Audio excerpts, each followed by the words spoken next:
Assalamualaikum warahmatullahi wabarakatuh. Halo sahabat sejuta kisah. Bagaimana kabar Anda hari ini? Mudah-mudahan selalu sehat dan selalu dalam lindungan Allah Subhanahu wa taala. Jumpa kembali bersama kami, channel yang selalu menghadirkan kisah-kisah nyata misteri. Dan kesempatan kali ini kami akan berbagi sebuah kisah nyata misteri yang berjudul Karena Cemburu, Aku Tega Menyantet Saudara Sepupu. Demi melihat saudara sepupuku menggumuli istri, aku langsung kalap, bahkan aku tega membuat perutnya buncit, hingga akhirnya dia mati. Api cemburu memang telah membakar seluruh sel darah dan perasaanku, tapi aku sulit menerima jika dikatakan kecemburuanku itu tak lebih sebuah cemburu buta, sebab dengan mata kepalaku sendiri, aku melihat Melati, istriku, digumuli oleh laki-laki lain. Awalnya, aku memang tak pernah percaya bahwa Joe, saudara sepupuku yang telah senasib seperjuangan merantau di negeri jiran Malaysia itu akan mengkhianatiku. Bahkan isu-isu yang berhembus di tempat kami bekerja yang menyatakan Joe berselingkuh dengan Melati, kuanggap sebuah fitnah yang amat keji. Joe terlalu baik padaku. Wajar jika sebagian penghasilanku sebagai buruh bangunan di perantauan selalu kukirim ke Melati lewat dia. Joe lah yang kupercaya untuk hilir mudik ke kampung halaman, mengantar nafkah untuk anak istriku itu. Terlebih, Tole anak kami satu-satunya sudah mulai masuk ke bangku SLTP di kampung. Ya, semua seolah memacu semangatku untuk bekerja lebih keras lagi, mengumpulkan ringgit di negeri jiran. Hari-hari indah bersama Melati selalu mengusik mimpi-mimpiku. Ada kerinduan yang amat dalam yang hanya bisa ditahan di perantauan.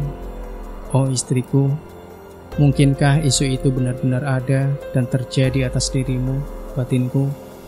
Lama-lama aku memang mulai gelisah. Terlebih Parto yang juga teman sekerjaku tadi siang sempat menasihatiku, memang sebaiknya kamu cepat pulang kampung, Yan. Itu pun kalau kamu tidak ingin rumah tanggamu hancur, ucap Parto pelan sembari mengelus-elus pundakku. Apa maksudmu berkata seperti itu toh? Tukasku kaget. Lama Parto terdiam, seolah ingin menata kalimat selanjutnya yang dirasa cukup pantas untukku. Begini, lanjut Parto. Kamu harus hati-hati sama Joe. Meski dia saudara sepupumu, tapi laki-laki sama saja.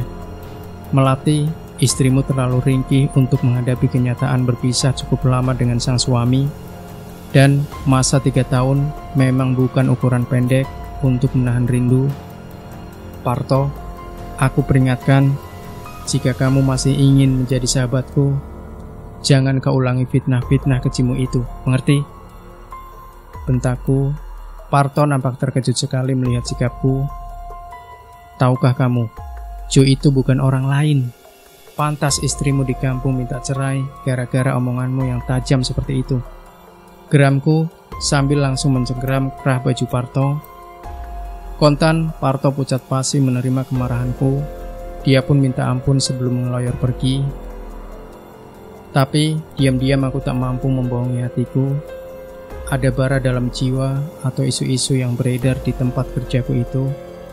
Aku tidak tenang. Malah tadi pagi, ibu jariku terkena pukulan palu yang kuayun sendiri. Terlebih, baru kemarin lusa, Joe kusuruh mudik mengantar jatah gaji buat Melati. Duh, Gusti Allah. Rasanya ingin malam ini juga kuseberangi Selat Malaka yang ada di kejauhan sana. Akhirnya secara diam-diam aku mudik. Tekadku telah bulat, ingin membuktikan isu gila yang sempat berhembus ke Malaysia itu. Terpaksa aku naik pesawat terbang untuk mempercepat waktu. Tapi tak ayal, memasuki terminal terakhir di kotaku tetap menjelang dini hari. Padahal aku memperkirakan selepas maghrib sudah tiba di rumah. Entah dorongan dari mana, aku ingin menuju kampung halaman malam itu juga dengan sebuah ojek. Tapi kira-kira 1 kilometer menjelang rumahku, ojek berhenti. Aku melingkar menembus kebun singkong di belakang rumah, dan dengan mengendap-endap menyusup tepat di luar kamar Melati istriku. Untunglah kamar Melati masih separuh papan, hingga aku bisa mengintip lewat celah-celah sirap itu. Ternyata Melati belum lelap. Dadaku berdegup kencang melihat tubuh istriku yang sintal itu menelentang di atas ranjang. Ia menerawang ke langit-langit kamar. sambil sesekali mengelola nafas panjang. Ya, mungkin sedang memikirkan aku, merindukan aku mungkin. Tole anakku tidak tampak di sampingnya, barangkali sedang menginap di rumah neneknya, sebagaimana kebiasaan Tole sejak kecil. Malam terus bergulir dan merambat ke dini hari. Melati bangkit dari pembaringan keluar kamar, masuk lagi dan duduk di depan cermin. Dan Masya Allah, dia bersolek di depan cermin, bahkan melepas sidi dan branya. Tak ayal, nafasku memburu melihat dua bukit yang ranum dan padat itu. Setelah itu ia keluar lagi, dan, ya Tuhan, balik lagi ke kamarnya dan menuntun seorang laki-laki. Nyaris aku tak mampu menahan diri, tapi aku masih ingin bukti. Kakiku menggigil seketika, dan seluruh persendianku seperti copot begitu menyaksikan laki-laki itu langsung menciumi wajah istriku. Laki-laki itu adalah Joe, adik sepupuku sendiri, yang kemarin lusa ku suruh mengantarkan penghasilanku untuk melatih. Dengan penuh nafsu, Joe menciumi wajah, bibir, leher, dan ujung-ujung bukit di dada istriku. Karuan saja Melati menggeliat tak tahan diperlakukan seperti itu, dan langsung melepas daster transparan yang ia kenakan malam itu. Degup jantungku kian terpacu. Aku hampir pingsan menyaksikan tubuh istriku direbahkan di atas kasur, seraya membuka kedua kakinya. Dengan profesional, Joe memanggul kaki-kaki Melati yang mulus dan jenjang itu, dan seterusnya. Aku tak mau menceritakannya di sini. Aku spontan melompat pintu depan rumahku. Dengan bara emosi yang tumpah, ku terjang pintu dan jebol seketika. Kedua insan yang tengah bergumul di kamar itu terkesiap. Joe sedianya mau lari karena panik, tapi dengan kalap ku hantam dadanya yang bidang dengan tinjuku. Kemudian ku terjang tepat di kemaluannya hingga ia roboh tak berkutik di bantal. Melati menjerit-jerit. Tapi sebelum aku ambil angka 1000, masih sempat memukul telak ibu dari anakku itu. Selebihnya aku segera mengambil angka 1000, menembus ujung pagi yang masih berkabut. Sesampainya di terminal kota, aku naik bis ke arah timur.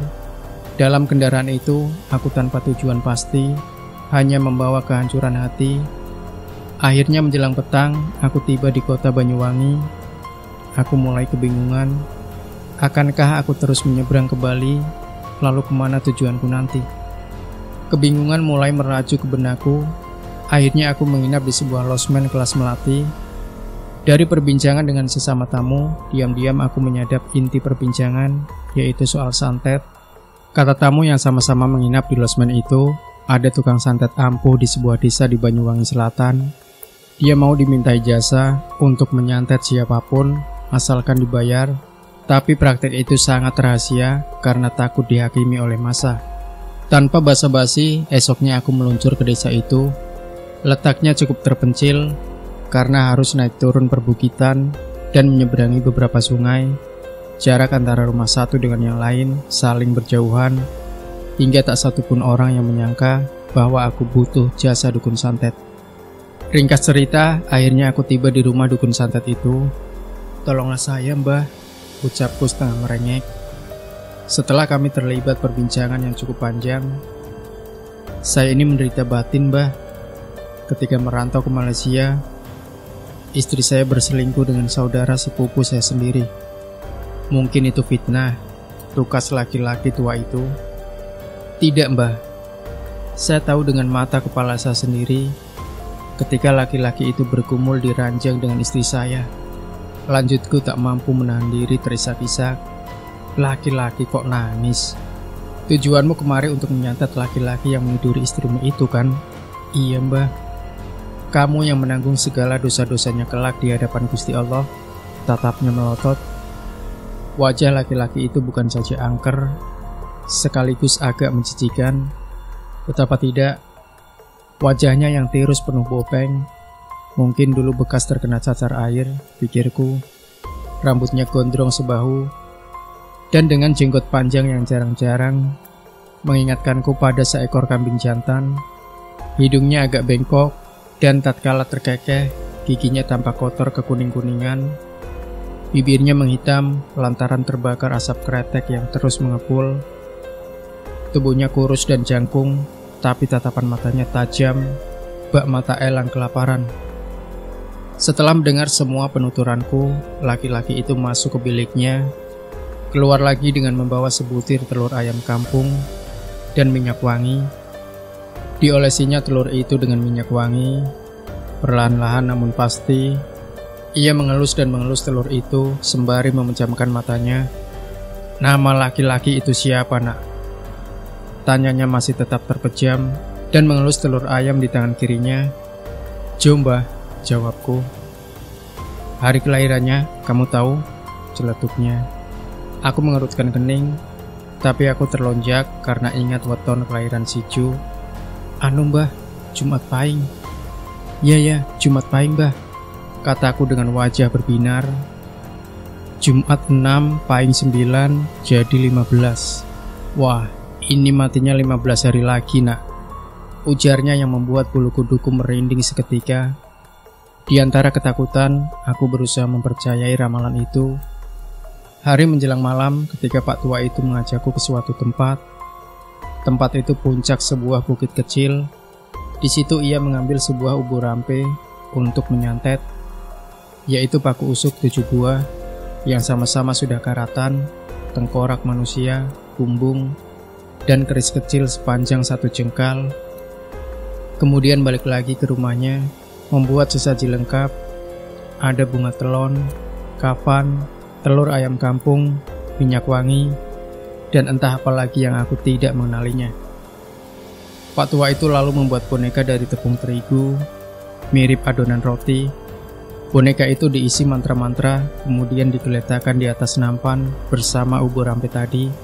Kemudian dia membakar kemenyan di sebuah anglo pedupaan. Asap dupa mengepul, memenuhi ruangan pribadinya yang sempit. Saya disuruh mengamati 7 butir telur ayam kampung itu.